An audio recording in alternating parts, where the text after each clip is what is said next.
لا حول ولا قوة إلا بالله العلي العظيم. حسبنا الله ونعم الوكيل، نعم المولى ونعم النصير.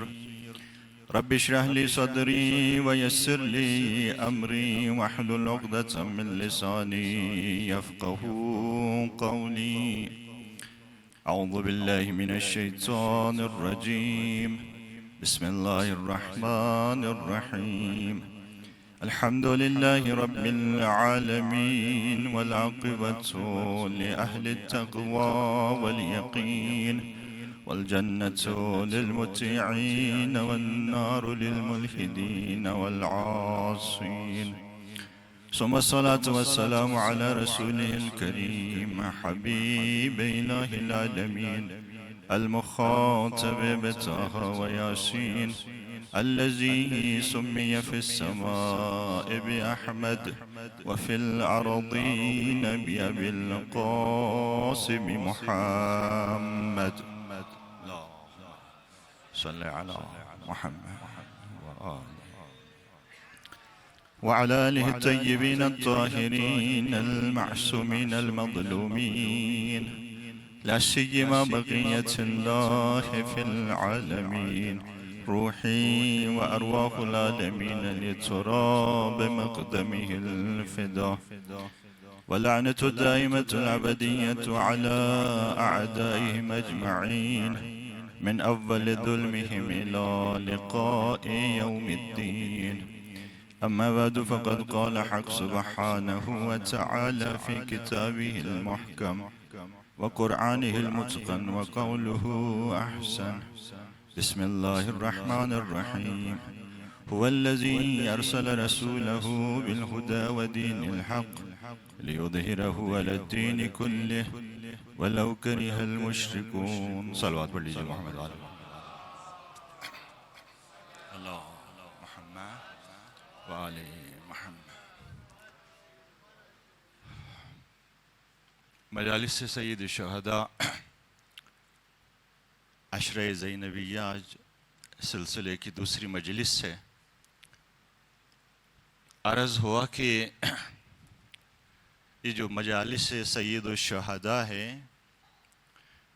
ان کا ہدف کیا ہونا چاہیے. کل کی مجلس کے اندر اسی موضوع کے اوپر گفتگو کی. مولا امام جعفر صادق علیہ السلام نے فرمایا: اللہم صل علی محمد وآل محمد. فضیل بن یسار سے کہ اتجلسون اتتحدثون، کیا آپ لوگ مجالس سید الشہداء برگزار کرتے ہو؟ تو فضیل بن یسار نے کہا: نعم مولا، ہم مجالس سید الشہداء برگزار کرتے ہیں. پھر فرمایا مولا نے: احیو امرنا، ان مجالس کے ذریعے ہمارے امر کو زندہ کرو. ہدف سب سے بڑا ان مجالس کا، مجالس سید الشہداء کا یہی ہونا چاہیے کہ ہم ان مجالس کے ذریعے امر اہل البیت علیہم السلام اسے زندہ کریں. اور امر اہل البیت علیہم السلام، اس کے مصادیق بہت زیادہ ہیں، اور ان مصادیق میں سے سب سے اہم ترین جو مصداق ہیں اور سب سے بڑا جو مصداق ہیں وہ کیا ہے؟ وہ یہ ہے کہ ان مجالس کے ذریعے امام زمانہ کے ظہور کے لیے زمینہ فراہم ہو. یہ سب سے بڑا ہدف ہے. یہ جو سار اللہ ہے یہ ہمیں پہنچائے، کہاں پہنچائے؟ بقیت اللہ تک پہنچائے. اور جس دن امام کا ظہور ہوگا اس دن لوگ سمجھیں گے کہ یہ بقیت اللہ جو ہے یہ نتیجہ ہے کس کا؟ سار اللہ کا. امام زمانہ کے لیے سرباز اگر ان کی تربیت ہونی ہے تو وہ انہی مجالس کے ذریعے سے ہونی ہے. یہی راستہ ہے اصحاب امام زمانہ بننے کا، یہی راستہ ہے امام زمانہ کے سپاہی تیار کرنے کا. امام زمانہ کی جو ناصران ہیں، جو ناصران امام زمانہ، ان کی تربیت کا واحد اور تنہا راستہ یہی عزاداری یہ سید الشہداء ہے. امام حسین نے اسی قربانی نہیں دی ہے. شب عاشور چراغ گل کرنے کے بعد جو اصحاب باقی رہیں، پھر امام حسین نے ان اصحاب سے مخاطب ہو کر کہا کہ کل ہم سب شہید ہو جائیں گے، کوئی نہیں بچے گا ہم میں سے، لیکن پریشان نہ ہونا، پریشان نہ ہونا. ہماری جو قربانی ہے نا، یہ قربانی ضائع نہیں جائے گی. مہدی آئے گا، مہدی آئے گا، ہماری یہ قربانی رنگ لائے گی. در حقیقت کربلا ہی مقدمہ ہے امام زمانہ کے ظہور کے لیے. ظہور امام زمانہ کے لیے مقدمہ شہادت امام حسین ہے. اور انہی مجالس عزا کے ذریعے سے سرباز امام زمانہ انہی کی تربیت ہونی ہے. صلوات پڑھ لیجیے محمد وآل محمد. صلی علی محمد و آل محمد. آج جو بحث آپ کے سامنے رکھنی ہے، ذرا غور سے توجہ کے ساتھ سنیں.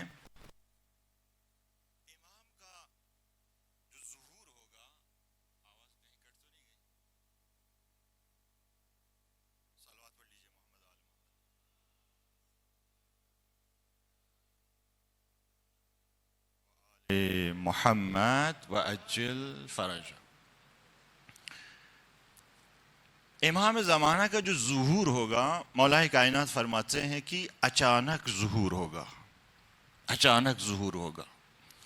یہ جو بہت ساری نشانیاں بیان ہو گئی ہیں امام کے ظہور کے حوالے سے، ان میں سے علماء کرام کہتے ہیں کہ کچھ نشانیاں حتمی ہیں اور کچھ غیر حتمی ہیں.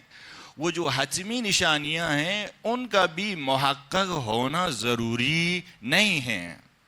ایک استاد ہمارے کہا کرتے تھے کہ جو نشانیاں ظہور کی بیان ہو گئی ہیں، در حقیقت یہ ہمیں آمادہ اور تیار کرنے کے لیے بیان ہو گئی ہیں. دیکھیں، کوئی مجاہدین کسی محاذ کے اندر لڑ رہے ہوں اور لڑتے لڑتے ان کے پاس جو مثلاً گولیاں ہیں، جو اسلحہ وغیرہ، وہ ختم ہو جائے، اور دوسری طرف سے دشمن جو ہے وہ ہر طرح کے وسائل سے لیس ہو اور ان کے پاس کچھ بھی نہ ہو، تو یقیناً ایسی حالت میں ان کے حوصلے کیا ہو جائیں گے؟ کم ہو جائیں گے، کیونکہ ان کے پاس اسلحہ نہیں ہے، سامنے دشمن ہے اور یہ محاصرے میں ہے. اب اسی دوران اگر کچھ نشانیاں ظاہر ہو جائیں، یہ جو مجاہدین اسلام جو محاذ کے اندر لڑ رہے ہیں، ان کے لیے کچھ نشانیاں ایسی ظاہر ہو جائیں جس سے پتہ چلے کہ ہماری مدد کے لیے پیچھے سے لوگ آ رہے ہیں، تو ان کے حوصلے بلند ہوں گے یا نہیں ہوں گے؟ یقیناً یہ جو محاذ پہ لڑ رہے ہیں مجاہدین، ان کے حوصلے بلند ہو جائیں گے. تو یہ جو ظہور کی نشانیاں بیان کی گئی ہیں، در حقیقت ہمیں میدان میں لانے کے لیے بیان کی گئی ہیں، اور ہم میدان میں حاضر رہیں، اور جیسے جیسے یہ نشانیاں ظاہر ہوتی جائیں تو ہمارے حوصلوں کے اندر کیا ہونا چاہیے؟ اضافہ ہونا چاہیے. پھر ہماری ہمت کے اندر اضافہ ہونا چاہیے. ہمیں پھر دن رات ایک کر کے امام کے ظہور کے لیے پھر زمینہ فراہم کرنے کے لیے دن رات کوشش کرنی. تو مولا کائنات فرماتے ہیں کہ امام کا جو ظہور ہے وہ ظہور اچانک ہوگا. اور جمعے کے دن کے حوالے سے بھی جو روایت موجود ہے، جو جمعے کے دن کی جو دعا نقل ہوئی ہے مفاتی کے اندر، مومنین اکثر پڑھتے ہیں جمعے کے دن اس دعا کو، اس کے اندر بھی آپ دیکھیں تو کون سا لفظ استعمال ہوا ہے؟ المتوقع فیہ ظہورک. یعنی توقع یہ کی جاتی ہے کہ جمعے کے دن امام کا کیا ہوگا؟ ظہور ہوگا. وہاں پر بھی جو لفظ استعمال ہوا ہے، کون سا لفظ استعمال ہوا ہے؟ المتوقع. توقع کی جاتی ہے، یعنی یہ بھی حتمی نہیں ہے. تو جو نشانیاں بیان کی گئی ہیں ظہور کے حوالے سے، وہ نشانیاں ضروری نہیں ہیں کہ وہ نشانیاں محقق ہوں تو امام ظہور کریں گے. اچانک ظہور ہو سکتا ہے. یہی وجہ ہے کہ مفضل بن عمر سے امام جعفر صادق علیہ السلام نے فرمایا کہ دن رات امام کے ظہور کے لیے تیار رہو. دن رات امام کے ظہور کے لیے خود کو تیار رکھو. دعائے عہد کے اندر امام جعفر صادق نے اسی کی تعلیم دی ہمیں، فرمایا کہ ظہور کو نزدیک سمجھو. دعائے عہد کے اندر ہے نا، انہم یرونہ بعیدا ونراہ قریبا. جو ایمان نہیں رکھتے، اعتقاد نہیں رکھتے، وہ ظہور کو دور سمجھتے ہیں. لیکن جو اہل ایمان ہیں، اہل یقین ہیں، وہ ظہور کو نزدیک سمجھتے ہیں. امام جعفر صادق نے دعایات کے اندر اسی کی ہمیں تعلیم دی کہ ظہور کو نزدیک سمجھو. اور امام کا جو ظہور ہے وہ بھی دو قسم کا ہے. سب سے پہلے امام کا ظہور اصغر ہوگا، اس کے بعد ظہور اکبر. علماء کرام نے ظہور کی دو قسمیں کی ہے، ایک ظہور اصغر ہے اور ایک ظہور اکبر ہے. ظہور اصغر پہلے محقق ہوگا، اس کے بعد ظہور اکبر محقق ہوگا. اور یہ ظہور اصغر کیا ہے؟ یہ روایات کے اندر آ گیا ہے کہ ظہور اصغر سے مراد یہ ہے، ظہور اصغر سے مراد یہ ہے کہ یظہر المہدی علی افواہ الناس. سب سے پہلے امام مہدی لوگوں کی زبانوں کے اوپر ظاہر کریں گے. امام کا ایک ظہور ہے جو ظہور اصغر کہلاتا ہے. اور ظہور اصغر سے مراد کیا ہے کہ امام سب سے پہلے لوگوں کی زبانوں کے اوپر ظہور کریں گے. یشربون حبہ فلا یکون لہم ذکر غیرہ. لوگوں کے دلوں کے اندر امام زمانہ کی محبت آئے گی. یہ نشانی ہے ظہور اصغر کی. لوگوں کی زبانوں کے اوپر امام کا نام ظاہر ہوگا، لوگوں کے دلوں کے اندر امام زمانہ کی محبت آئے گی. فلا یکون لہم ذکر غیرہ. ان کی زبانوں کے اوپر مہدی مہدی مہدی کے علاوہ اور کوئی ذکر نہیں ہوگا. ان کی تسبیح اگر ہوگی، ان کا ذکر اگر ہوگا تو امام زمانہ کا نام ہوگا. اسی لیے علماء کرام فرماتے ہیں یہ جو یا مہدی ادرکنی یا مہدی اغیثنی، یہ جو جملے ہیں یہ خدا کے اسماء اعظم میں سے، خدا کے اسماء اعظم میں سے ہیں. یا مہدی ادرکنی یا مہدی اغیثنی. تو سب سے پہلے امام ظہور کریں گے لوگوں کی زبانوں کے اوپر، لوگوں کے دلوں کے اندر امام ظہور کریں گے. محبت آئے گی امام کی لوگوں کے دلوں کے اندر اور نام ظاہر ہوگا امام کا زبانوں کے اندر. یہ ظہور اصغر ہے. اور ممکن ہے بہت ساروں کے لیے یہ ظہور اصغر محقق ہوا ہو، جو صبح شام امام کو یاد کرتے ہوں، جو صبح شام امام کو پکارتے ہوں، جن کی زبانوں کے اندر ہر وقت نام مبارک امام زمانہ ہو. ممکن ہے بہت سارے مومنین کے لیے یہ ظہور اصغر محقق ہوا ہو. اور مجھ جیسے بہت سارے مومنین ایسے بھی ہوں گے کہ جن کے لیے اب تک یہ ظہور اصغر محقق نہ ہوا، محقق نہ ہوا. ظہور اکبر جو امام اپنے فزیکل وجود کے ساتھ ظاہر کریں گے وہ بعد کا مرحلہ ہے. پہلے مرحلے میں کم از کم یہ والا ظہور تو محقق ہو جائے، یہ والا ظہور. اور اس عرصے میں امام کے ظہور تک جو سب سے بڑی عبادت روایات کے اندر اہل البیت علیہ السلام نے بیان کی ہیں، جو سب سے افضل ترین عمل عصر غیبت کے اندر امام کے ظہور سے پہلے، وہ کیا بیان کیا ہے؟ روایات کے جملے ہیں افضل الاعمال انتظار الفرج. یہ افضل ترین اعمال میں سے کیا ہے؟ فرج کا انتظار، امام زمانہ کے ظہور کا انتظار. اللہم صلی علی محمد و آل محمد. فرج، یہ انتظار الفرج. اس کے مختلف پہلو ہیں. آنے والی مجالس کے اندر میں اسے کھولنے کی کوشش کروں گا. آج صرف ایک پہلو کی طرف اشارہ کرتا ہوں کہ انتظار الفرج اس سے مراد کیا ہے. اس کا ایک پہلو یہ ہے کہ انتظار الفرج سے مراد یہ ہے کہ عصر غیبت کے اندر ہم اپنی زندگی کو اس عہد کے مطابق گزاریں، وہ عہد جو ہم نے عالم عہد و میثاق کے اندر امام زمانہ عجل اللہ تعالی فرجہ شریف سے کیا ہے. توجہ ہے آپ کی؟ عالم عہد و میثاق کے اندر ایک عہد کیا ہے ہم نے امام زمانہ علیہ السلام سے.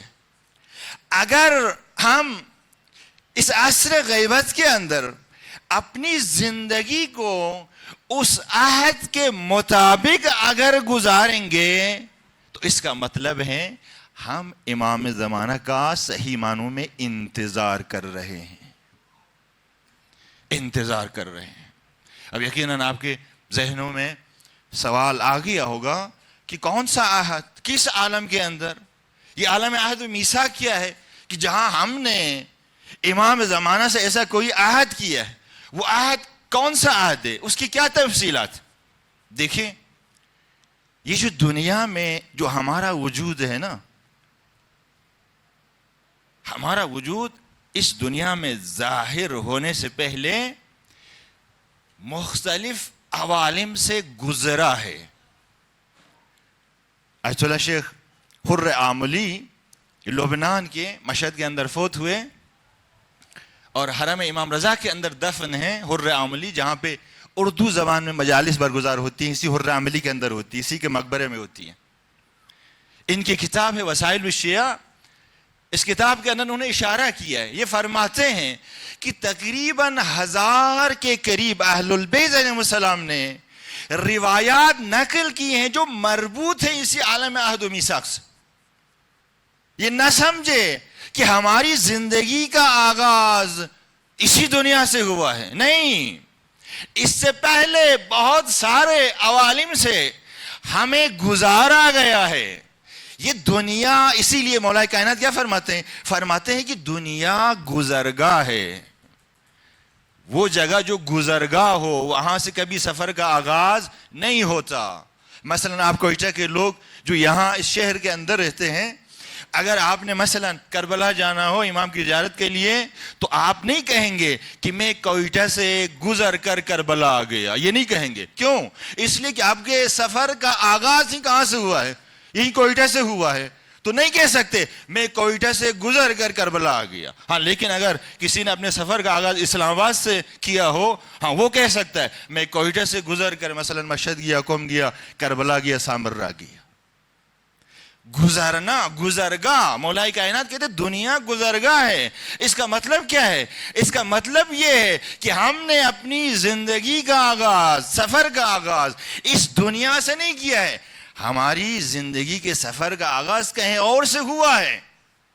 یہ کچھ محدود عرصے کے لیے ہم نے اس دنیا کے اندر ایک شارٹ ٹائم قیام کرنا ہے، پھر یہاں سے ہم نے اور بھی بہت سارے عوالم سے گزرنا ہے، برزخ سے گزرنا ہے، قبر سے گزرنا ہے، پھر پہنچنا ہے قیامت، اور جہاں سے آئے تھے وہاں پر ہم نے کہاں جانا ہے؟ واپس چلے جانا ہے۔ انا للہ و انا الیہ راجعون۔ تو بہت سارے عوالم سے ہم گزر کر آئے ہیں۔ انہی عوالم میں سے ایک عالم کا نام ہے عالم عہد و میثاق۔ علامہ طباطبائی صاحب المیزان، اس کے اندر دیکھیں کہ جو عہد و میثاق سے مربوط جو قرآن کے اندر آیات سے، جیسے الستو بربکم قالوا بلا، یا علم اعہد الیکم یا بنی آدم سورہ یاسین کے اندر جو اس عہد سے مربوط آیات ہیں، ان آیات کے ذیل میں جو تفسیر بیان کی ہے، اس تفسیر کے اندر اس عالم عہد و میثاق کو بہت ہی ڈیٹیل کے ساتھ، تفصیل کے ساتھ نہ صرف بیان کیا ہے بلکہ دلائل کے ساتھ ثابت کیا ہے کہ ہمارا وجود اس دنیا سے پہلے بہت سارے عوالم سے گزرا ہے، اور ان عوالم میں سے ایک عالم عالم عہد و میثاق۔ علامہ باقر مجلسی کو آپ دیکھیں بہار الانوار کی جلد نمبر 5 کے اندر 70 کے قریب روایات صرف اور صرف بیان کی انہوں نے اسی عالم عہد و میثاق کے حوالے سے۔ تو اس عالم عہد و میثاق کے اندر ہم سے کچھ عہد لیے گئے، اسی لیے اس عالم کو عالم عہد کہتے ہیں، عالم عہد و میثاق کہتے ہیں۔ اور بھی بہت سارے نام ہیں اس عالم کے، عالم زر بھی کہتے ہیں، جو عرفہ عالم عرفہ عام طور پر اس استعمال، آپ نے بھی سنا ہوگا عالم زر، یہ عالم الست بھی کہتے ہیں اس کو، عالم الست، عالم عہد و میثاق، یہ مختلف نام ہے اس عالم کے۔ اس عالم کے اندر ہم سے 2 عہد لیے گئے، 2 عہد ہمارے سامنے رکھے گئے۔ ایک عہد ہے عہد بندگی، اور دوسرا عہد ہے عہد ولایت، توجہ کر، یہ 2 عہد ہم سے لیے گئے۔ آپ کہیں گے کہ آغا جی ہمیں تو کچھ یاد نہیں آ رہا کہ ہم سے اس دنیا سے پہلے بھی ہمارا کہیں پہ وجود تھا، کوئی زندگی تھی، نہ تو اس کے بارے میں ہمارے ذہن میں کچھ آ رہا ہے، نہ تو وہ عہد جو عالم عہد کے اندر ہم نے کیے اس کے بارے میں بھی ہمیں کچھ یاد نہیں ہے۔ ہمیں تو بہت کچھ یاد نہیں ہے۔ اس دنیا میں آنے کے بعد شروع کی جو 3-4 سال کی زندگی ہے، کیا یاد ہے کہ ہم نے کس طرح کی زندگی گزاری؟ ماں باپ نے ویڈیو بنا کے رکھی ہو، ویڈیو بھی اگر آپ کو دکھائیں تو آپ کہیں گے اچھا میں اس طرح کھاتا تھا، میں اس طرح کی شرارتیں کرتا تھا، لیکن پھر بھی آپ اپنے دماغ کے اوپر جتنا زور لگائیں گے آپ کو وہ ویڈیو دیکھنے کے باوجود بھی آپ کو کچھ یاد نہیں آئے گا۔ ہمیں تو اس دنیا میں آنے کے بعد کی جو 3-4 سالہ زندگی ہے شروع کی، اس کے بارے میں کچھ پتہ نہیں ہے۔ آپ ذرا اس سے پیچھے جائیں، ماں کے پیٹ کے اندر 9 مہینے کم از کم رہے ہیں، کسی کو شک ہے؟ کسی کو شک نہیں ہے۔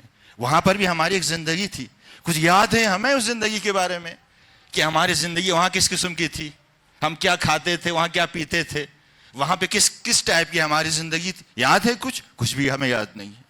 آپ اس سے بھی ذرا پیچھے جائیں، باپ کے صلب کے اندر بھی ہماری ایک زندگی رہی ہے، صلب پدر، وہاں بھی ہم رہے ہیں، وہ بھی ایک عالم ہے، اس عالم کے اندر بھی ہم نے ایک زندگی گزاری ہے، لیکن وہ زندگی کس ٹائپ کی تھی، کس قسم کی تھی؟ یاد ہے ہمیں کچھ بھی یاد نہیں ہے۔ آپ اسی طرح پیچھے چلے جائیں، ہمیں کچھ بھی یاد نہیں ہے، لیکن ہم لاوارث نہیں ہیں۔ ہمارے پاس وہ ہیں جن کے پاس ما کانا کا بھی علم ہے، ما یکونو کا بھی علم ہے، ما ہوا کائنن کا بھی علم ہے۔ جو کچھ ہوا ہے اس کا علم بھی ہے، جو کچھ ہو رہا ہے وہ بھی جانتے ہیں، اور جو کچھ ہونے والا ہے اس کے بارے میں بھی علم ہے۔ ہم ان کے ماننے والے ہیں۔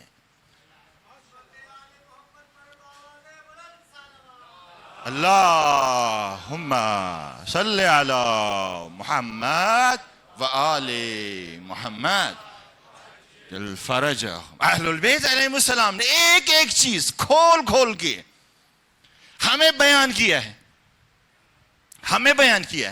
کہ اس عالم عہد کے اندر کس ٹائپ کے، کس قسم کے عہد لیے گئے۔ ایک عہد بندگی وہاں پہ ہمارے سامنے رکھا گیا، اور اس عہد بندگی کو ہر انسان نے قبول کیا، ہر انسان نے۔ کوئی انسان ایسا نہیں ہے جس نے عہد بندگی کو اس عالم عہد کے اندر قبول نہ کیا ہو۔ یہی وجہ ہے کہ انسان جب اس دنیا کے اوپر قدم رکھتا ہے تو وہ فطرت توحید کے ساتھ قدم رکھتا ہے۔ روایات کے اندر ہے کل مولود یولد علی فطرت الاسلام، ہر پیدا ہونے والا بچہ فطرت اسلام پر پیدا ہوتا ہے، یہ روایت ہے۔ اور قرآن کے اندر بھی واضح اور صریح آیت ہے، سورہ یاسین کے اندر آپ دیکھیں، سورہ یاسین کی آیت نمبر 60 اور 61 کے اندر، اس میں سورہ روم کی آیت نمبر 30 کے اندر ارشاد رب العزت فَأَقِمْ وَجْهَكَ لِلدِّينِ حَنِيفًا فطرت اللہ التي فطر الناس علیہا لا تبدیل لخلق اللہ ذالک الدین القیم ولیکن لا یعلمون۔ لوگ نہیں جانتے، خدا نے ہر انسان کو فطرت توحید کے اوپر خلق کیا ہے، فطرت توحید کے اوپر۔ کوئی انسان ایسا نہیں ہے کہ جو فطرت توحید کے اوپر خلق نہ ہوا۔ یہ فطرت توحید کے اوپر خلق ہونا یہ نتیجہ ہے کس کا؟ اس عہد بندگی کا۔ کون سا عہد بندگی؟ وہ عہد بندگی جسے عالم عہد و میثاق کے اندر لوگوں کے سامنے رکھا گیا، اور تمام انسانوں نے اس عہد بندگی کو قبول کیا بلا استثناء۔ ہر کوئی فطرت اسلام اور توحید پر پیدا ہوتا ہے اس دنیا میں، پھر بعد میں ماحول، ماں باپ کسی کو یہودی بناتے ہیں، تو کسی کو عیسائی بناتے ہیں، تو کسی کو ہندو، تو کسی کو کچھ، تو کسی کو کچھ بناتے ہیں، لیکن پیدا ہر کوئی فطرت اسلام پر ہوتا ہے، فطرت توحید۔ یہ اس عہد بندگی کا نتیجہ ہے، اس کا نتیجہ ہے۔ اور اس عہد بندگی کی تفصیلات کہاں آئی ہیں؟ اس عہد بندگی کی تفصیلات آئی ہیں سورہ یاسین کے اندر، سورہ یاسین کے اندر، سورہ اعراف کی آیت نمبر 172 کے اندر بھی اس عہد بندگی کی ڈیٹیلز آئی ہیں۔ سورہ اعراف کی آیت نمبر 172 کے اندر ارشاد رب العزت ہے الست بربکم، کیا میں تمہارا رب نہیں ہوں؟ تو سارے انسانوں نے، یعنی قیامت تک آنے والے سارے انسانوں نے مل کے کہا ہے، کیا کہا ہے؟ قالو بلا، سب نے کہا ہے کہ ہمارا رب آپ ہی ہیں۔ خدا کی ربوبیت کا اس عالم عہد و میثاق کے اندر ہر انسان نے اس کا اقرار کیا ہے۔ اور سورہ یاسین کی آیت نمبر 60-61 کے اندر بھی اسی عہد بندگی کی تفصیلات آئی ہیں۔ الم اعہد الیکم یا بنی آدم ان لا تعبدوا الشیطان انہ لکم عدو مبین وان اعبدونی ھذا صراط مستقیم۔ یہ اسی عہد بندگی کی تفصیل ہے۔ اے بنی آدم، کہ ہم نے تم سے عہد نہیں لیا تھا کہ تم شیطان کی پیروی نہیں کرو گے، شیطان تمہارا کھلا دشمن ہے، میری عبادت کرو گے، یہی صراط مستقیم ہے؟ کیا اس کا عہد ہم نے تم سے نہیں لیا تھا؟ دیکھیں عہد بندگی کہاں پہ ہم نے یہ عہد کیا ہے، عالم عہد و میثاق میں۔ تفصیلات کہاں آئی ہیں؟ سورہ یاسین کے اندر۔ یہ پہلا عہد جو وہاں پہ۔ دوسرا عہد وہ ہے عہد ولایت۔ یہ عہد ولایت، اس عہد کو بھی تمام انسانوں کے سامنے رکھا گیا، وہ جو قیامت تک آنے والے انسانوں کے سامنے اس عہد ولایت کو بھی رکھا گیا۔ لیکن اس عہد ولایت کو اس عالم عہد و میثاق کے اندر ہر کسی نے قبول نہیں کیا ہے۔ اس عہد ولایت کو جس کسی نے بھی اس عالم عہد و میثاق کے اندر عہد ولایت کو قبول کیا ہے، وہ اس دنیا میں شیعہ پیدا ہوا ہے۔ توجہ ہے آپ کی؟ جس کسی نے بھی اس عالم عہد و میثاق کے اندر عہد ولایت کو قبول کیا ہے، وہ اس دنیا کے اندر شیعہ گر کے اندر پیدا ہوا ہے۔ شیعہ گر کے اندر پیدا ہونا تصادفی نہیں ہے، اتفاقی نہیں ہے۔ یہ جو بعض لوگ کہتے ہیں نا کہ آپ کا کیا کمال ہے، آپ اگر شیعہ ہیں تو آپ شیعہ گھر میں پیدا ہوئے، وہ ایک سنی گھر میں پیدا ہوا، وہ ایک عیسائی گھر میں، ایک وہ یہودی گھر میں، وہ کسی ہندو گھر میں، آپ کا کیا کمال ہے؟ نہیں بھائی، شیعہ گھر میں پیدا ہونا ایسے ہی تصادفی نہیں ہے، اتفاقی نہیں ہے۔ آپ نے اس عالم عہد و میثاق کے اندر کوئی ہنر دکھایا ہے کہ شیعہ گھر کے اندر پیدا ہونا اس ہنر کا نتیجہ ہے، اس ہنر کا نتیجہ ہے، کوئی اتفاقی نہیں ہے۔ وہاں پہ آپ نے عہد ولایت کو قبول کیا، آپ شیعہ گھر کے اندر پیدا ہوئے۔ یہی وجہ ہے کہ جس نے عہد بندگی کو قبول کیا وہ مسلمان پیدا ہوتے ہیں۔ ابھی میں نے روایت سنائی، ابھی قرآن کی آیت سنائی آپ کو، مسلمان پیدا ہوتے ہیں ہر کوئی۔ ایک کافر جو بعد میں کافر بنتا ہے لیکن پیدا وہ مسلمان ہوتا ہے، فطرت اسلام کے اوپر ہوتا ہے۔ کیوں فطرت اسلام کے اوپر پیدا ہو رہا ہے؟ کیوں مسلمان پیدا ہو رہا ہے؟ کیونکہ اس نے عالم عہد کے اندر عہد بندگی کو قبول کیا۔ اور جس کسی نے عالم عہد کے اندر عہد ولایت کو قبول کیا عہد بندگی کے علاوہ، وہ پھر شیعہ پیدا ہوتا ہے اس دنیا کے اندر۔ یا علی، صلوات پڑھیے محمد آل محمد۔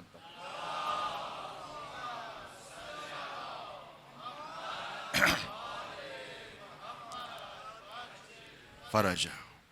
تو شیعہ گھر کے اندر پیدا ہونا تصادفی نہیں ہے، فخر کریں، فخر کریں اس کے اوپر۔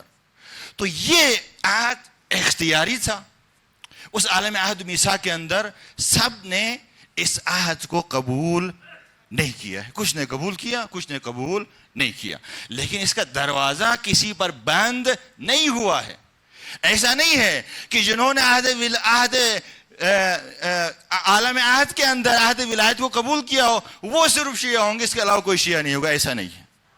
اس کا دروازہ اوپن ہے، کھلا ہے، اس دنیا کے اندر بھی کھلا ہے۔ عہد ولایت کی طرف انسان آ سکتے ہیں، اور ہم اپنی آنکھوں سے دیکھتے ہیں بہت سارے لوگ جو پہلے شیعہ نہیں تھے کیا ہوتے ہیں، شیعہ ہو جاتے ہیں۔ یہ بند نہیں ہے دروازہ، اس کا دروازہ کھلا ہے۔ اور یہ بھی عین ممکن ہے، اس کے اوپر انشاءاللہ مفصل ایک مجلس پڑھ لوں گا، کہ جس نے اس عالم عہد و میثاق کے اندر عہد ولایت کو قبول کیا، شیعہ گھر کے اندر تو پیدا ہوا، لیکن کوئی گارنٹی نہیں ہے کہ وہ شیعہ باقی بھی رہے گا۔ یہ بھی ذہن میں رکھے. اس پر انشاءاللہ مجلس پڑھوں گا الگ سے. کوئی گارنٹی نہیں ہے کہ وہ شیعہ باقی بھی رہے گا. منحرف بھی ہو سکتا ہے, ملحد بھی ہو سکتا ہے, اعتقادات اس کے خراب ہو سکتے ہیں, یہ بھی ہے. اسی لیے دیکھیں وہاں پہ اب کیفیت سب کی ایک جیسی نہیں ہے قبول کرنے کی. بعض لوگ بہت تیزی کے ساتھ گئے عہد ولایت کی طرف. دیکھیں جو اصحاب امام حسین, ان میں سے بعض, اب دیکھیں وہ امام حسین کے اصحاب ہونا ایسا نہیں ہے. اس عالم کے اندر کوئی ہنر دکھایا ہے تبھی تو اس دنیا کے اندر وہ امام حسین کے اصحاب کہلائے. تو کیفیت اس عہد کو قبول کرنے کی سب کی ایک جیسی نہیں ہے. کوئی تیزی کے ساتھ گیا ہے, کوئی تاخیر کے ساتھ اس عہد کی طرف گیا ہے, کسی نے اس عہد کو قبول کیا ہے شک اور تردید کے ساتھ قبول کیا ہے. یہ جو حاج عبداللہ انصاری جس نے الہی نامہ لکھا ہے, وہ کہتے ہیں کہ سب لوگ اپنے انجام سے ڈرتے ہیں, اینڈ کیا ہوگا, مرتے وقت ہماری کیا حالت ہوگی, ایمان کی حالت میں اس دنیا سے جائیں گے یا نہیں جائیں گے. سب لوگ اپنے انجام سے ڈرتے ہیں, لیکن میں اپنے آغاز سے ڈرتا ہوں. میں اپنے آغاز سے ڈرتا ہوں. خدا نہ کرے وہ جو عالم عہد و میثاق کے اندر اگر میں گیا ہوں عہد ولایت کی طرف تو کس طرح گیا ہوں. کہیں ایسا تو نہیں ہے وہاں پہ میں نے شک کو تردید کے ساتھ اس عہد کو قبول کیا ہے. کہیں اس عہد کی طرف جانے میں نے کوئی دیر تو نہیں کی ہے, وہاں پہ میں نے کوئی گڑبڑ تو نہیں کی ہے, وہاں پہ کوئی میں نے خرابکاری تو نہیں کی ہے. میں اپنے آغاز سے ڈرتا ہوں. وہ ڈرنا بھی چاہیے, ڈرنا بھی چاہیے. تاریخ کے اندر بہت بڑی مثالیں ہیں جو منحرف ہوئے ہیں, راستے سے ہٹے ہیں. بڑی بڑی شخصیات راستے سے ہٹی. ڈرنا چاہیے اس سے. اور یہ جو توبہ ہے نا, توبہ, یہ توبہ صرف اس دنیا کی غلطیوں کو مٹانے کے لیے نہیں ہے, بلکہ اس دنیا سے پہلے کے عوالم کے اندر اگر ہم نے کوئی گڑبڑ کی ہے, کوئی خرابکاری کی ہے, تو ان غلطیوں کو بھی مٹانے کے لیے توبہ. اس توبے کے ذریعے اگر وہاں پہ کوئی غلطی کی ہے ہم نے, اسے جبران کیا جا سکتا. اس دنیا کے اندر اسے جبران کیا جا سکتا ہے. بہت سارے لوگوں نے کیا جبران, حر نے کیا جبران اسی توبے کے ذریعے. امام حسین کے اصحاب میں اس کا شمار ہو گیا نہیں ہو گیا. زہیر بن نقین, وہ تو شیعہ بھی نہیں تھا, عثمانی المسلک تھا, توبہ کیا, اصحاب امام حسین میں سے ہو گیا نہیں ہو گیا. یہ توبہ, اس کے اندر خدا نے بڑی طاقت رکھی ہے. اس سے پہلے جو بھی خرابکاریاں ہم نے کی ان سب کو مٹانے کی اس توبے کے اندر صلاحیت ہے, مگر یہ کہ انسان صدق کے دل کے ساتھ توبہ کرے. تو یہ عالم عہد و میثاق کے اندر یہ دو عہد ہمارے سامنے رکھے گئے, ایک عہد بندگی اور دوسرا عہد ولایت. یہ عہد ولایت کون سا عہد ہے, ہم نے وہاں پہ کیا عہد کیا ہے, اس کی کیا تفصیلات. اس کی تفصیلات آ گئی ہیں زیارت سرداب مقدس کے اندر. غور سے سنا اس کو. زیارت سرداب مقدس. سرداب مقدس جو سامراء مشرف ہوئے ہیں انہیں معلوم ہے کہ جو زیر زمین جہاں پہ خود امام زمانہ پردہ غیب میں چلے گئے, جو سرداب ہے, زیر زمین ہے, وہ در حقیقت 3 اماموں کی رہائش گاہ ہے. امام ہادی علیہ السلام نے وہاں زندگی گزاری ہے, امام حسن العسکری علیہ السلام نے وہاں زندگی گزاری ہے, اور 5 سال تک امام زمانہ اجل اللہ تعالیٰ فرج شریف نے اللہم صلی علی محمد و آل محمد اسی سرداب کے اندر زندگی گزاری ہے. تو یہاں جو بھی جاتے ہیں مشرف ہوتے ہیں, مستحب ہے, ایک مخصوص زیارت ہے. اور مفاتیح کے اندر دیکھیں تو نام اسی طرح زیارت سرداب مقدس, اسی نام سے یہ زیارت موجود ہے, اور بڑی اہم زیارت ہے. ایک دفعہ اس کو ترجمے کے ساتھ پڑھیں. ایسے ایسے معارف اس زیارت کے اندر بیان ہوئے ہیں آپ سوچ بھی نہیں سکتے. بہت سارے ہمارے اعتقادی جو مسائل ہیں جن کے اوپر اشکالات ہوتے ہیں, اعتراضات ہوتے ہیں کئی قسم کے, اس کا جواب اس زیارت کے اندر آ گیا ہے. بہت اہم زیارت ہے, بہت نام مطالب اہل البیت علیہ السلام نے اس زیارت کے اندر بیان کیے. اس زیارت کے ایک حصے کے اندر اس عہد ولایت کی تفصیلات آئی ہیں, اس کی ڈیٹیلز آئی. کہ ہم نے اس عالم عہد و میثاق کے اندر امام زمانہ سے کون سا عہد کیا. اس کی تفصیلات آئی. اس زیارت کے اندر ہم پڑھتے ہیں, کیا پڑھتے ہیں؟ وَهُوَ عَهْدِي إِلَيْكَ وَمِيثَاقِي لَدَيْكَ. اے امام زمانہ, مخاطب کون ہے؟ امام زمانہ. اے امام زمانہ, وَهُوَ عَهْدِي إِلَيْكَ, یہ میرا عہد ہے آپ سے. وَمِيثَاقِي لَدَيْكَ, اور عہد و میثاق ہے آپ سے. کون سا عہد, کون سا میثاق؟ کچھ جملوں کے بعد تفصیل آ گئی ہے.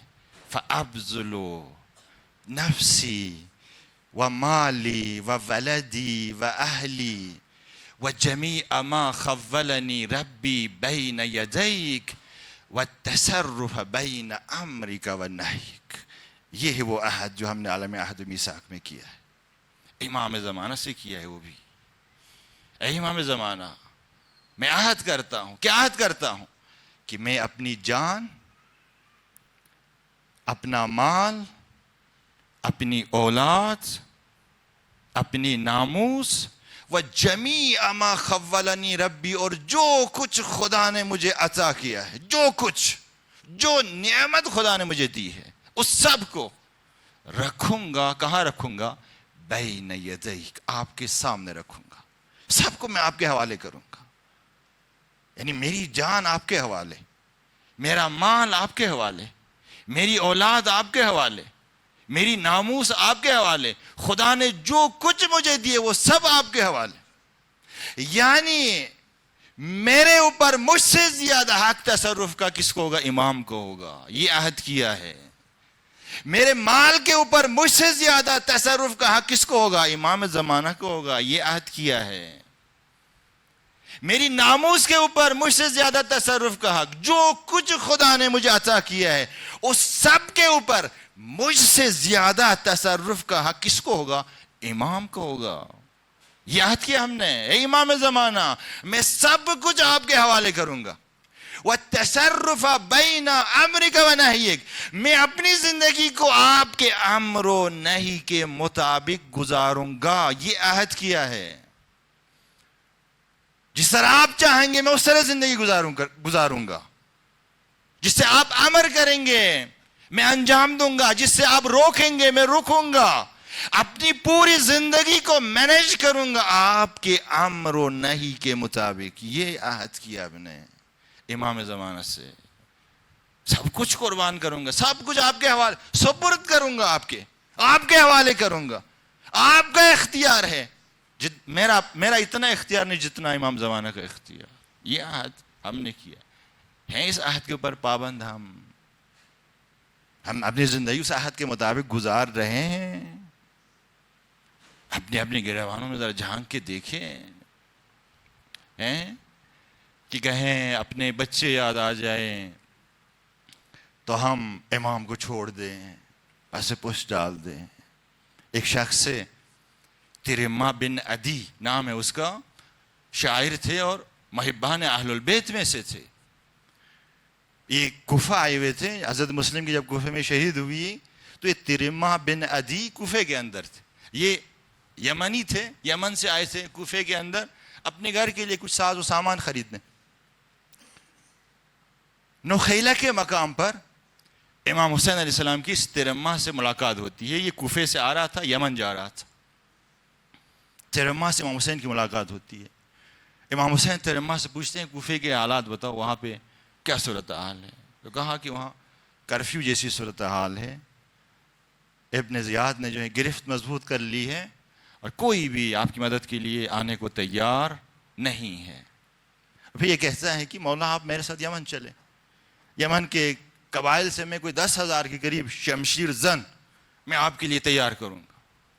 امام نے فرمایا ترمہ میری منزل کربلا ہے, میں کربلا جا رہا ہوں. میں اکیلا بھی نہیں ہوں, میرے ساتھ میرے بچے بھی ہیں. کیا تم میرے ساتھ کربلا نہیں آؤ گے؟ امام نے ترمہ سے کہا کیا تم میرے ساتھ کربلا نہیں آؤ گے؟ ترمہ نے کہا مولا کیوں نہیں آؤں گا, بس تھوڑی سی مہلت دے مجھے کہ یہ سامان بچوں کے لیے میں نے لیا ہے, گھر والوں کے لیے لیا ہے, یہ یمن چھوڑ کے فوراً میں دوڑتا ہوا آتا ہوں آپ کے پاس. امام نے بھی کچھ نہیں کہا, امام خاموش ہو گئے. چرما نکلے یمن کی طرف، امام نکلے کربلا کی طرف. یہ چرما بن عدی یمن پہنچتا ہے، جلدی سے ساز و سامان جو ہیں وہ اپنے گھر حوالے کرتا ہے. حوالے کرنے کے بعد اپنے گھوڑے کو ایڑ لگا کے دوڑتے ہوئے تیز آ جاتا ہے، واپس دوڑتے ہوئے آ جاتا ہے. پہنچتا ہے، کہاں پہنچتا ہے؟ اسی نخیلہ کے مقام پر پہنچتا ہے. تو وہاں کچھ لوگوں سے ملاقات ہوتی ہیں. وہ لوگ پوچھتے ہیں چرما اتنی جلدی تیزی سے کدھر جا رہے ہو؟ چرما نے کہا کربلا جا رہا ہوں مولا حسین کی مدد کرنے. تو لوگوں نے کہا چرما بہت دیر کیا آپ نے، بہت دیر کیا آپ نے. حسین شہید ہو گئے، سر کو بدن سے جدا کیا گیا، حسین کے بدن کے اوپر گھوڑے دوڑائے گئے، سر کو نیزوں کے اوپر بلند کیا گیا، حسین کے بچے اسیر کر کے لے گئے کوفے کی طرف. دیر کیا آپ نے. چرما گھوڑے سے اترے، بیٹھ گئے زمین کے اوپر، اپنا امامہ اتارا، مٹی ڈالی سر کے اوپر.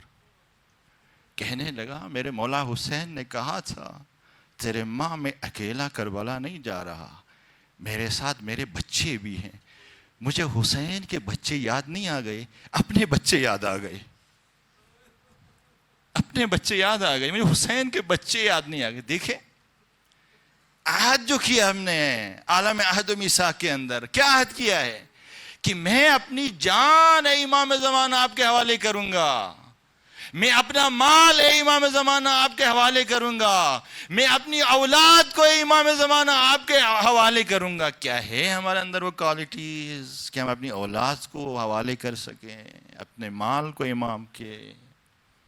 امام زمانہ کے حوالے کر سکیں، اپنی جان کو، اپنی ناموس کو، جو کچھ خدا نے نعمت سے ہمیں عطا کی سب کو ہم امام زمانے کے حوالے کر سکیں. دیکھیں اصحاب امام بننا آسان نہیں ہے عزیزو. اصحاب امام ناصران امام زمانہ کے اصحاب، وہ بھی جس نے پوری دنیا سے ظلم کا خاتمہ کرنا ہے، جس نے پوری دنیا کے اوپر نظام عدل کو قائم کرنا ہے، اس کے اصحاب بننا آسان نہیں ہے، آسان نہیں ہے. وہی امام کے اصحاب میں شامل ہو سکتا ہے کہ جس نے اپنی زندگی کو اس عہد کے مطابق گزاری ہو، اسی کا شمار اصحاب امام میں ہو سکتا ہے. اور اسی عہد کے مطابق زندگی گزارتے ہوئے امام کے ظہور سے پہلے اگر موت بھی واقع ہو جائے تو امام کے ظہور کے وقت یہ لوگ واپس آ جائیں گے. یہ میں نہیں کہہ رہا، یہ امام جعفر صادق فرما رہے ہیں. اس کی تعلیم ہمیں امام جعفر صادق نے دی ہے. کہاں دی ہے؟ دعائے عہد کے اندر دی ہے. اور امام کی روایت ہے اگر کوئی 40 دن تک دعائے عہد کو فجر کی نماز کے بعد پڑھے، اس کا شمار امام زمانہ کے اصحاب میں ہوگا. لیکن اس شرط کے ساتھ اس دعائے عہد کو پڑھے اور اپنی زندگی کو بھی 40 دن تک اس عہد کے مطابق گزارے، اس عہد کے مطابق گزارے 40 دن تک. اگر اس کی پریکٹس کرے کوئی، امام جعفر صادق فرماتے ہیں ایسے انسان کا شمار امام کے اصحاب میں ہوگا. اور پھر اگر امام کے ظہور سے پہلے اگر موت بھی واقع ہو جائے تو امام کے ظہور کے وقت پھر یہ واپس آئے گا. اسی دعائے عہد کے اندر تعلیم دی ہے امام نے. کیا فرمایا ہے؟ اللہم ان حال بینی و بینہ الموت الذي جعلته على عبادك حتما مغزيا فاخرجني من قبري معتذرا كفني شاهرا سيفي مجردا قناتي ملبيا دعوة الداء في الحاضر والبادي. اے میرے اللہ، اگر ظہور کے وقت، ظہور سے پہلے اگر میں مر جاؤں تو امام کے ظہور کے وقت مجھے میری قبر سے نکالنا. فاخرجنی من قبری، مجھے میری قبر سے نکالنا. کس حالت میں ہے مجھے میری قبر سے نکالنا؟ معتذرن کفنی، کی کفن میرا لباس ہو. شاہرن سیفی، میرے ہاتھ میں تلوار چمک رہی ہو. اے پروردگار، اے میرے مولا، امام کے ظہور کے وقت مجھے میری قبر سے اس حالت میں نکالنا یہ امام جعفر صادق نے دعائے عہد کے اندر ہمیں اس کی تعلیم دی ہے کہ اس طرح خدا سے دعا کیا کرو. اگر مرنے کے بعد واپس نہ آ سکتے تو امام معصوم اس قسم کی تعلیم ہمیں کبھی نہ دیتے. امام معصوم تعلیم دے رہے ہیں کہ یوں دعا کیا کرو. اس کا مطلب ہے واپسی ممکن ہے. رجعت ہم شیعوں کے عقائد میں سے، اعتقادات میں سے، کہ مومنین کی امام کے ظہور کے بعد کیا ہوگی؟ رجعت ہوگی. رجعت ہوگی مومنین کی. وہ مومنین جنہوں نے اس عہد ولایت کے ساتھ اپنی زندگی گزاری ہے اور وہ مر گئے ہیں، تو امام کے ظہور کے بعد واپس آ جائیں گے. یقین کریں واپس آ جائیں گے، اس میں کوئی شک کی بات نہیں ہے. یہ آیت اللہ نجفی کوچانی بہت بڑے مرجع تقلید گزرے ہیں. ان کی 2 کتابیں ہیں. ایک کتاب کا نام ہے مشرق کی سیر اور دوسری کتاب کا نام ہے مغرب کی سیر. مشرق کی سیر کے اندر انہوں نے دنیا کے اندر جو کچھ خود کے ساتھ ہوا ہے وہ لکھا ہے، اور مغرب کی سیر کے اندر مرنے کے بعد کے حالات اور واقعات اس کتاب کے اندر آیت اللہ نجفی کوچانی نے اس کتاب کے اندر لکھا ہے. ایک چھوٹی سی کتاب ہے اور بہت اہم اور زبردست کتاب ہے. اور اس کتاب کے اوپر فلمیں بھی بنی ہیں، اور سیاحت غرب کے نام سے، سیاحت غرب اور سیاحت شرق، یہ 2 کتابوں کے نام ہیں ان کے. اور اسی نام پہ فلمیں بھی کافی بنی ہیں، شاید غالباً آپ لوگوں نے دیکھی بھی ہوں گی وہ فلمیں. اس کتاب کے اندر انہوں نے اپنی زندگی کے اندر اپنی موت کو لکھا ہے. اپنی موت کو لکھا ہے. آیت اللہ شہید مرزا مطہری نے ان سے پوچھا، ہم عصر تھے، پوچھا کہ آیت اللہ کوچانی آپ نے اپنی زندگی کے اندر اپنی موت کو کیسے لکھا؟ آپ تو ابھی مرے نہیں ہو، پھر کیسے لکھا ہے کہ مرنے کے بعد میرے ساتھ یہ ہوا، میں نے یہ دیکھا، یہ سب آپ نے کیسے لکھا؟ آپ تو زندہ ہو، مرے نہیں ہو. تو آیت اللہ کوچانی نے جواب دیا شہید مرزا مطہری کو کہ کچھ تو اہل البیت علیہ السلام کی روایات کی روشنی میں لکھا ہے، کیونکہ اہل البیت علیہ السلام نے واضح اور صریح روایات کے اندر بیان کیا ہے کہ اگر آپ اس طرح سے زندگی گزارو گے تو آپ کی موت ایسی ہوگی، قبر میں آپ کی حالت ایسی ہوگی، برزخ کے اندر آپ کی حالت ایسی ہوگی. بیان کیا ہے اہل البیت نے. اگر کوئی ان روایات کے مطابق اپنی زندگی گزارے تو یقیناً اس کی موت ویسی ہی ہوگی جو اہل البیت علیہ السلام نے بیان کیا. کچھ تو اہل البیت علیہ السلام کی روایات کی روشنی میں، کچھ میرے اپنے مکاشفات ہیں. مکاشفہ کسے کہتے ہیں؟ اسی دنیا کے اندر انسان کی برزخی آنکھ کا کھلنا، اسی دنیا کے اندر انسان کی جو برزخی کان ہے ان کا کھلنا، اس کو مکاشفہ کہتے کچھ میرے اپنے مکاشفات ہیں. یعنی میں نے خود کو قبر کے اندر دیکھا ہے، برزخ کے اندر خود کو دیکھا ہے.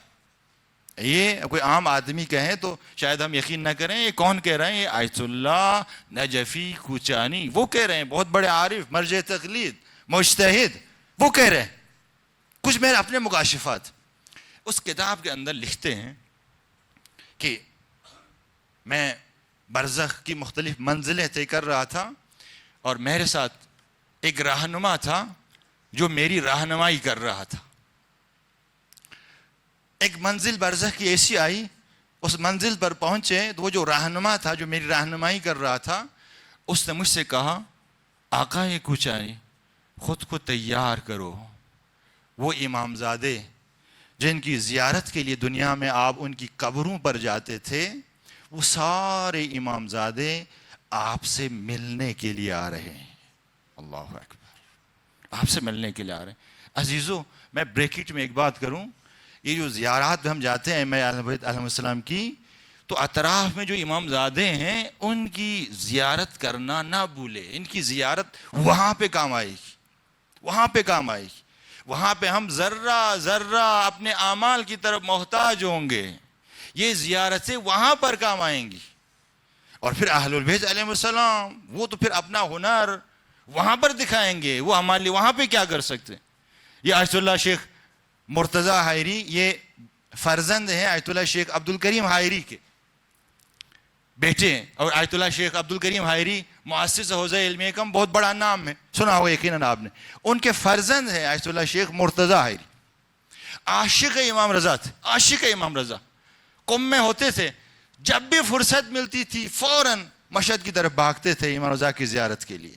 70 سے زائد انہوں نے زیارتیں کی. اب اس زمانے میں ٹرانسپورٹ بھی آج کی طرح نہیں تھا, سڑکیں بھی آج کی طرح نہیں تھی, بڑی مشقت سے سفر کرنا ہوتا تھا. تو یہ مشقتیں تکلیفیں برداشت کر کے یہ مشہد آتا تھا قم سے امام رضا کی زیارت کے لیے. اور مشہد پہنچنے کے ساتھ ادھر ادھر نہیں, ڈائریکٹ جاتے تھے حرم میں, اور جتنے دن رہنے ہوتے تھے وہ حرم کے اندر ہی ہوتے تھے, ضروری کاموں کے لیے حرم سے باہر آتے تھے. 70 سے زائد امام رضا کی زیارت انہوں نے کی. ان کی جب وفات ہوئی تو کچھ جو ان کے قریبی دوست تھے, ان دوستوں کے خواب میں آ گئے آیت اللہ شیخ مرتضیٰ حائری.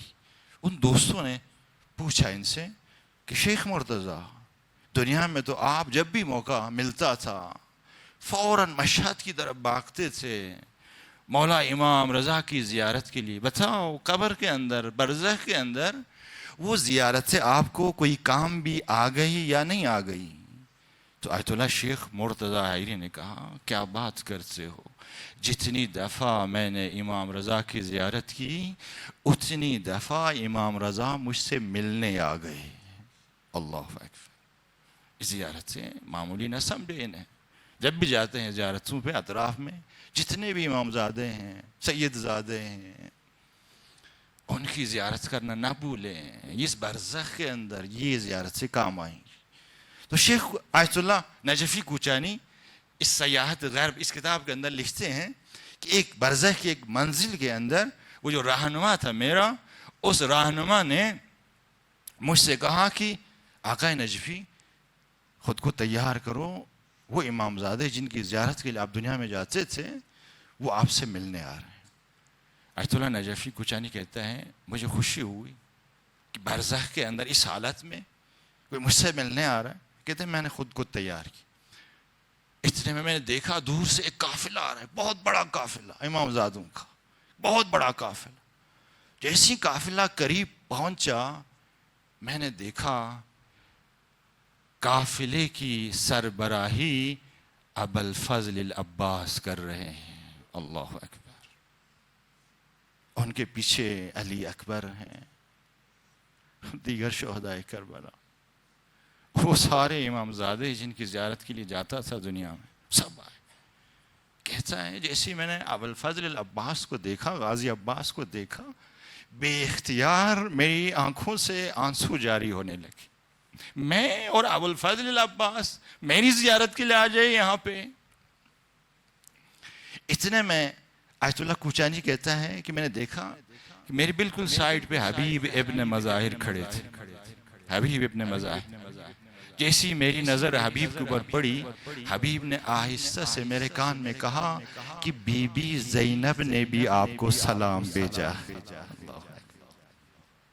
بی بی زینب نے بھی سلام بھیجا, اور ساتھ میں کہا ہے کہ جا کے آیت اللہ کوچانی سے کہنا کہ ہم نہیں بھولے ہیں آپ کو. وہ جو دنیا میں ہماری زیارتوں کے لیے آتے تھے دور سے, تکلیفیں مشقتیں برداشت کر کے, ہم نہیں بھولے ہیں آپ کو, نہیں بھولے. آیت اللہ کوچانی کہتا ہے اسی اثنا میں میری نظر غازی ابوالفضل العباس اور علی اکبر کے ہاتھوں پر پڑی. دونوں نے اسلحہ اٹھایا ہوا تھا, اسلحہ اٹھایا ہوا تھا. میں حیران ہوا, اور تیار تھے بالکل آمادہ, جیسے ابھی انہوں نے کسی مہم پہ جانا ہے, بالکل تیار, ہاتھ میں اسلحہ اٹھایا ہوا. آیت اللہ کوچانی کہتا ہے مجھے تعجب ہوا کہ برزخ کے اندر اسلحے کا کیا کام. یہاں تو کسی ڈاکو کا خطرہ نہیں ہے, یہاں تو کسی کے حملے کا خطرہ نہیں ہے, ادھر اسلحے کا کیا کام. یہ غازی عباس اور علی اکبر کے ہاتھ میں اسلحہ کیوں ہے؟ مجھے تعجب ہوا. تو آیت اللہ کوچانی کہتا ہے حبیب بالکل میرے بازو پر کھڑے تھے. میں نے حبیب سے پوچھا حبیب یہ غازی عباس اور علی اکبر کے ہاتھوں پہ اسلحہ کیوں ہے؟ تو حبیب نے جواب دیا کہ وہ جو اپنے وقت کے زمانے کے امام کی نصرت اور مدد کا جو جذبہ اور ارادہ تھا دنیا کے اندر، وہ جذبہ اور ارادہ یہاں برزخ کے اندر کس میں تبدیل ہو گیا ہے؟ اسلحے کے اندر تبدیل ہو گیا، اسلحے کے اندر۔ دیکھیں قرآن کی بھی آیتیں ہیں نا کہ اگر ہم ذرہ برابر نیکی کریں گے اس دنیا میں تو وہ ذرہ برابر نیکی عالم برزخ قیامت کے اندر کیا ہوگی؟ مجسم ہو کے ہماری نظروں کے سامنے آئے گی۔ ذرہ برابر اگر برائی بھی ہم کریں گے تو وہ ذرہ برابر برائی بھی کل قبر کے اندر عالم برزخ کے اندر مجسم ہو کے ہماری نظروں کے سامنے آئے۔ یہ قرآن کی واضح صریح آیتیں۔ تو دنیا کے اندر اپنے وقت کے امام کی مدد اور نصرت کا جو ارادہ تھا، جو جذبہ تھا، وہ ارادہ اور جذبہ یہاں برزخ کے اندر تبدیل ہو گیا ہے۔ کس میں؟ اسلحے کے اندر۔ یہ حبیب نے کہا۔ تو آیت اللہ کوچانی کہتا ہے بات پھر بھی سمجھ میں نہیں آ گئی، کیوں اسلحے کے اندر وہ ارادہ تبدیل ہوا ہے؟ کسی ایسی چیز میں وہ ارادہ اور جذبہ برزخ کے اندر تبدیل ہو جاتا جو برزخ کے اندر کام آتی، مثلا کسی باغ میں تبدیل ہوتا، کسی دودھ کی نہر میں تبدیل ہوتا، کسی حور العین میں تبدیل ہوتا جو برزخ کے اندر کام آ جائے۔ اسلحہ اس کا تو کوئی کام نہیں ہے برزخ کے اندر۔ میرا وہ ارادہ جو دنیا کے اندر اپنے وقت کے امام کی نصرت اور مدد کا، وہ کیوں اسلحے میں تبدیل ہو گیا؟ کسی اور چیز میں تبدیل کیوں نہیں ہوگا جو برزخ کے اندر کام آئے؟ بات سمجھ نہیں آ گئی۔ آیت اللہ کوچانی کہتے ہیں میں نے حبیب سے پوچھا، حبیب ذرا واضح کریں کہ کیوں اسلحہ اٹھایا ہوا، کسی اور چیز میں کیوں تبدیل نہیں ہوا؟ اسلحے کا کیا کام ہے یہاں برزخ میں؟ تو حبیب نے کہا کہ آیت اللہ کوچانی کیا ہوا ہے آپ کو؟ غازی عباس اور علی اکبر امام زمانہ کے ظہور کا انتظار کر رہے ہیں، اللہ منتظر ہیں۔ یہ اسلحہ اس لیے ہے کہ جیسے امام کا ظہور ہوگا امام کی مدد کے لیے جائیں گے، جیسے امام کا ظہور رجعت ہوگی مومنین کی، جنہوں نے اس دنیا کے اندر اپنی زندگی اس عہد ولایت کے مطابق گزاری ہوگی، جیسے امام کا ظہور ہوگا۔ یہ روایت ہے بہار الانوار کے اندر، یہ روایت موجود ہے، اُتِيَ الْمُؤْمِنُ فِي قَبْرِهِ يُقَالُ لَهُ إِنَّهُ قَدْ زَهَرَ صَاحِبُ إِن تَشَأْ أَن تَلْحَقْ بِهِ فَالْحَقْ۔ اللہ اکبر، عجیب روایت۔ جب امام کا ظہور ہوگا تو مومن کی قبروں میں آ کے یقال لہ، اس مومن سے کہا جائے گا، کیا کہا جائے گا؟ انہو قد ظہر صاحب، اے مومن تمہارے صاحب نے ظہور کیا ہے، تمہارے صاحب نے ظہور کیا ہے۔ ان تشاء ان تلحق بھی، اگر اپنے امام کے ساتھ ملحق ہونا چاہتے ہو تو فلحق، اٹھو اس قبر سے، اٹھو اس قبر سے، ملحق ہو جاؤ اپنے امام کے ساتھ۔ اور جس نے زندگی امام کی نصرت کا ارادے کے ساتھ گزاری ہو اور ظہور سے پہلے مر جائے تو برزخ کے اندر اس کا وہ ارادہ، وہ جذبہ اسلحے میں تبدیل ہوگا۔ وہ اس دنیا میں امام کی نصرت کے لیے واپس آئے گا تو برزخی اسلحے کے ساتھ آئے گا۔ اسی کی تعلیم امام جعفر صادق نے اسی دعائے عہد کے اندر دی ہے۔ کیا کہا؟ اللہم ان حال بینی و بینہ الموت الذي جعلته على عبادك حتما مغزيا فاخرجني من قبري، اے خدا مجھے میری قبر سے اٹھانا۔ کس حالت میں اٹھانا؟ کہ معتذرا کفنی، کفن میرا لباس ہو، وشاہرا سیفی، میرے ہاتھ میں تلوار چمک رہی ہو۔ ہمیں تلوار کے ساتھ تو دفن نہیں کرتے نا، کفن کے ساتھ دفن کرتے ہیں۔ کفن لباس ہو، یہ سمجھ آتا ہے یہ تلوار چمک رہی ہوگی، یہ تلوار کہاں سے آئے گی؟ ہمیں تلوار کے ساتھ تو دفن نہیں کیا جاتا۔ یہ تلوار وہ جو ارادہ تھا آپ کا، وہ جو جذبہ تھا آپ کا دنیا کے اندر اپنے وقت کے امام کی مدد اور نصرت کا، وہ تلوار میں بدل جائے گا، وہ اسلحے میں بدل جائے گا۔ اس تلوار کے ساتھ اس مومن کی رجعت ہوگی۔ یہ قافلہ امام زمانہ میں یہ خود کو آگے ملحق کرے گا، ملحق کرے گا۔ شرط اس کی کیا ہے؟ شرط صرف ایک ہے، وہ کیا ہے؟ کہ ہم اپنی زندگی اس عہد کے مطابق گزاریں، اس عہد کے مطابق گزاریں۔ اللہم صلی علی محمد شہدائے کربلا سب ایسے ہی تھے، انہوں نے اپنی زندگی اس عہد کے مطابق گزاری تھی، تبھی تو انہیں یہ شرف ملا امام حسین کے اصحاب ہونے کا۔ آج 13 صفر کی شب ہے نا، اور 13 صفر روایت سے بی بی سکینہ کی شہادت خبر، ایک روایت سے، ایک تاریخ ہے کہ 13 صفر کو شہید ہوئی ہے شام کے زندان کے اندر حسین کی 4 سالہ بیٹی سکینہ۔ حسین کی 4 سالہ سکینہ،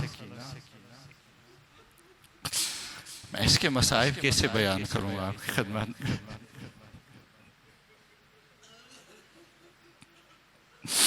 اتنا اس بچی کو دوڑایا گیا، 4 سالہ بچی کو آپ ذرا دوڑائے نا، 4 قدم چلنے کے بعد وہ بچی ہی گر جائے گی۔ ان ظالموں نے کربلا کے اس میدان میں کتنا دوڑایا ہے اس بچی کو۔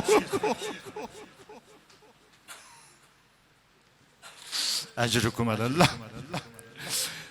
جب مولا امام حسین یکا و تنہا جب رہ گئے نا علی اصغر کی شہادت کے بعد، جب ذوالجناح کے اوپر سوار ہوئے، میدان کارزار کی طرف جانا چاہا تو ذوالجناح نے حرکت نہیں کی۔ امام حسین نے ذوالجناح سے مخاطب ہو کر کہا، ذوالجناح میرے سارے اصحاب ایک ایک کر کے شہید ہو گئے، اب کیا تم بھی میرا ساتھ نہیں دو گے؟ جب یہ جملے کہے نا میرے حسین نے ذوالجناح سے، تو ذوالجناح نے اپنا سر پاؤں کی طرف کر دیا۔ میرے مولا حسین نے ذوالجناح کے پاؤں کی طرف دیکھا، کیا دیکھا؟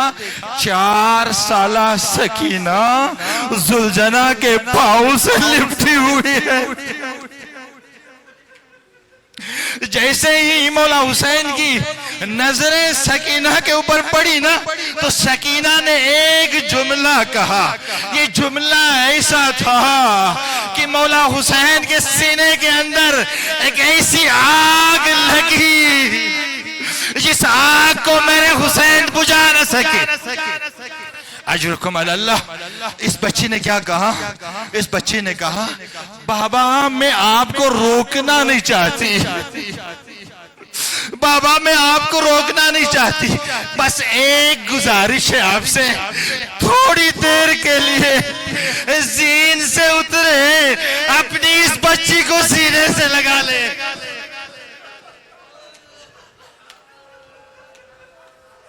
اجرکم اللہ۔ آپ کی آوازیں بلند ہو گئی، خدا آپ کو کوئی غم نہ دے سوائے غم محمد و آل محمد کے۔ اونچی آواز میں رونے سے بخل نہ کرے۔ امام جعفر صادق دعائیں دیتے ہیں، اے مولا حسین ذوالجناح کی زین سے اترے، اپنی اس بچی کو اپنے سینے سے لگایا۔ یہ 4 سالہ بچی سکینہ اپنے بابا کی اتنی معرفت رکھتی تھی نا، اپنے بابا کے پانی کا بہت خیال رکھتی تھی۔ سکینہ کو پتا تھا کہ بابا کو پیاس زیادہ لگتی۔ مولا حسین نیچر کے اندر مولا حسین کی یہ تھا کہ مولا حسین کو پیاس بہت زیادہ لگتی تھی۔ یہی وجہ تھی کہ بی بی زہرا نے اپنی شہادت کے وقت مولا علی کو وصیتیں کرتے ہوئے کہا، کیا کہا؟ کہ علی میرے حسین کے پانی کا خیال رکھنا، اسے پیاس بہت زیادہ لگتی ہے۔ اجرکم علی اللہ، اجرکم علی اللہ۔ یہ حسین کی 4 سالہ بچی جب بھی گھر کے اندر مولا حسین داخل ہوتے تھے نا، ابھی مولا حسین اپنی نشست پر بیٹھتے نہیں تھے، سکینہ پانی لے کر آتی تھی۔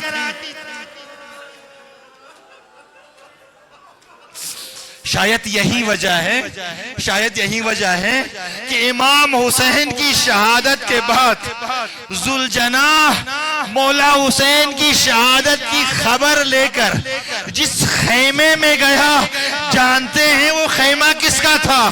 وہ خیمہ بی بی سکینہ کا خیمہ تھا۔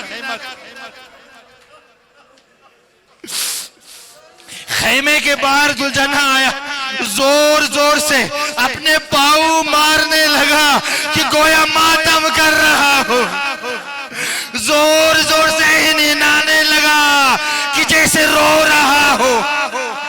سکینہ نے جیسے ہی اپنے بابا کی سواری کی آواز سنی نا تو باہر آ گئی۔ کیا دیکھا؟ سواری کو تو دیکھا، سوار موجود نہیں ہے۔ زلجنہ کی زین الٹی ہوئی ہے، پیشانی خون آلود ہے۔ سمجھ گئی، معرفت رکھنے والی بیٹی تھی نا حسین کی، سمجھ گئی کہ بابا شہید ہوئے ہیں۔ یہ زلجنہ کی گردن کے اوپر اپنے باہیں ڈال کے ایک سوال کیا زلجنہ سے۔ وہ سوال کیا کیا؟ اس بچی کی معرفت کو دیکھیں نا، زلجنہ سے کیا کہا؟ یا جواد ابی، اے میرے بابا کی سواری، مجھے یہ بتاؤ، اسقیا ابی ام قتلت شانہ، کیا میرے بابا کو پانی پلایا گیا یا پیاسا مارا گیا؟ اجرکم اللہ، اجرکم اللہ۔ خدا آپ کو کوئی غم نہ دے سوائے غم محمد و آل محمد کے۔ بس ایک دو منزلیں اور سنیں، ایک دو منزلیں۔ شاید یہی وجہ ہے کہ مولا حسین نے اپنی شہادت کے بعد اپنی کٹی ہوئی رگوں سے ایک پیغام دیا اپنے شیعوں کو۔ وہ پیغام کس کے ذریعے دیا؟ وہ پیغام بی بی سکینہ کے ذریعے دیا۔ وہ پیغام کیا تھا؟ وہ پیغام یہ تھا، شیعتی مہما شریبتم ما عزم فاذکرونی، اے میرے شیعو جب بھی ٹھنڈا پانی پینا تو مجھ غریب کو یاد کرنا۔ اجرکم اللہ، اجرکم اللہ۔ امام حسین کی شہادت کے بعد یہ 4 سالہ بچی، یہ سہمی ہوئی بچی اپنے خیمے کے اندر موجود ہے۔ اتنے میں شمر ملعون گھوڑے کے اوپر سوار ہو کے خیمے کے اندر داخل ہوتا ہے۔ دیکھتا ہے حسین جس 4 سالہ بچی کو گھوڑے کے اوپر سوار ہو کر تازیانے مارنا شروع کرتا۔ اجرکم اللہ، اجرکم اللہ۔ بس ایک دو منزلیں اور سنیں۔ پھر گھوڑے سے اترتا ہے، گھوڑے سے اتر کر چھوٹی بچی تمانچے مارنا شروع کرتا ہے۔ اللہ اکبر۔ بی بی سکینہ کا ایک بین ہے، ایک بین۔ بی بی سکینہ نے ایک بین کیا ہے، جانتے ہو بین کیا ہے؟ جملہ بڑا سخت ہے، ہمت نہیں ہو رہی اس جملے کو زبان سے جاری کرنے کی۔ خدا مجھے ہمت دے اس جملے کو ادا کرنے کی، اور آپ کو توفیق دے صبر کے ساتھ اس جملے کو سننے کی۔ بین کیا ہے بی بی زینب کا؟ دیکھیں ذرا، سنیں نا۔ چہرہ جب ہم کہتے ہیں تو چہرے کے اندر کیا کچھ آتا ہے؟ چہرے کے اندر پیشانی آتی ہے، چہرے کے اندر دونوں رخسار آتے ہیں، چہرے کے اندر دونوں آنکھیں آتی ہیں، چہرے کے اندر ناک آتی ہے، چہرے کے اندر منہ آتا ہے۔ یہ سب مل کر چہرے کو تشکیل دیتی ہے نا۔ اب بی بی سکینہ کے بہن سنو، بی بی سکینہ کہتی ہے، کیا کہتی ہے؟ وہ ہاتھ جو میرے رخسار کی طرف بڑا تھا وہ میرے چہرے سے بھی بڑا تھا، وہ صرف میرے رخسار کے اوپر نہیں لگتا تھا، وہ میرے پورے چہرے کے اوپر لگتا تھا۔ یہی وجہ ہے کہ شمر ملعون تمانچے مار رہا تھا، اس بچی کی ناک سے خون بہ رہا تھا، اس بچی کے منہ سے خون بہ رہا تھا، اس بچی کے کانوں سے خون بہ رہا تھا۔ اجرکم اللہ، اجرکم اللہ۔ بس ایک منزل اور، میں نے بہت سارے مصائب چھوڑ دیے، بس ایک منزل اور۔ امام سجاد سے کسی نے پوچھا، سجاد آپ اتنے بوڑھے تو نہیں ہو، آپ کے بال سفید کیوں ہو گئے ہیں؟ آپ کی کمر کیوں جھک گئی ہے؟ تو جانتے ہو مولا سجاد نے کیا فرمایا؟ مولا سجاد نے فرمایا کہ شام کے زندان کا وہ منظر کبھی میری نظروں کے سامنے سے نہیں جاتا۔ جب میری چھوٹی بہن سکینہ سوئی ہوئی تھی، اچانک نیند سے بیدار ہوئی، بیدار ہوتے ہی کہنے لگی میرے بابا آئے تھے کہاں چلے گئے؟ ابھی تو میرے بابا آئے تھے، میرے بابا آ کے مجھ سے کہہ رہے تھے سکینہ تیار ہو جاؤ، میں تجھے لینے آیا ہوں۔ وہ ایک کونے میں جاتی تھی زندان کے، اپنے بابا کو ڈھونڈتی تھی، کہتی تھی میرے بابا کو نہیں دیکھا، ابھی تو ادھر تھے، ابھی تو مجھ سے کہہ رہے تھے سکینہ تیار ہو جاؤ، میں تجھے لے جانے آیا ہوں، کہاں گئے میرے بابا؟ یہ بچی زور زور سے چیخ چیخ کر رونے لگی تو دربار یزید سے سر حسین آ گیا۔ جیسے ہی سر حسین آ گیا تو میری چھوٹی بہن سکینہ نے اپنے بابا کے سر کو اپنی گود میں لیا، گود میں لے کر بہن کرنے لگی، کہنے لگی بابا یہ آپ کی پیشانی کو کیا ہوا؟ کس نے آپ کی پیشانی کو زخمی کیا؟ یہ بابا یہ آپ کے ابرو کیوں کٹے ہوئے ہیں؟ بابا یہ آپ کے رخسار کیوں زخمی ہے؟ بابا یہ آپ کے دانت کیوں کٹے ہوئے ہیں؟ اے بچی روتے ہوئے اس بچی نے فوزا فموہ علی فمی شریف، اس چھوٹی بچی نے اپنا منہ اپنے بابا حسین کے منہ پر رکھا، وماتت خاموش ہو گئی، روح پرواز کر گئی زندان شام کے اندر۔ میری چھوٹی بہن سکینہ کی موت نے میرے بال سفید کر دیے، میری کمر جھک گئی۔ یہ امام سجاد فرماتے الا لعنت اللہ علی القوم الظالمین سیعلم الذین ظلموا آل محمد ایہم انقلبون ماتم حسین۔